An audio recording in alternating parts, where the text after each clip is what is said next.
د شرقي تاڼې د حدود شوبه بازار نه یو کس چې کوم دی هغه غوا شوی دی. غواګارانو د رهایۍ په بدله کې 10 لک روپۍ تاوان غوښتی دی. د حوالې سره چې شرقي تاڼه کې کوم اف ای آر درج شوی دی، په دې کې مدعي وایي چې یاره د ده زوی دی هغه په شوبه بازار کې کار کوي، یا ما بله ورځ پخپله راوستو شوبه بازار کې مې پرېښوستو چې یاره دی به خپل دوکان ته لاړ شي. وایي بیا ماښام چې ما معلومات وکړل نو پته ولګېده چې یاره هغه خو هلته نشته. دی وایي بیا ما د هغه تلاش شروع کړو، وایي د هغه موبایل مونږ میلاولو، موبایل هم بند راته. بیا لیټ ټایم کې وایي د دغه د موبایل نمبر ورکړی دی پولیس له. وایي د دې نه کال رالو او وایي چې یاره که ستا خپل زوی ژوندی په کار وي نو موږ له د 10 لک روپو بندوبست وکړه، او که نی نو بس مطلب بیا دی وایي چې یاره ډېرې سنګین دمکیانې هم راکړي چې بیا به دله زوی مړ کړو.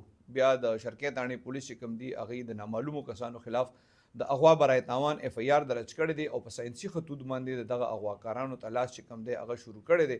پولیس وایي ای په مختلفو ذریعو باندې لګیا دي، کوششونه کوي ای وی ډېر زر به دي دا مغویم بازیاب کړي او دا ملزمان به هم گرفتار کړي.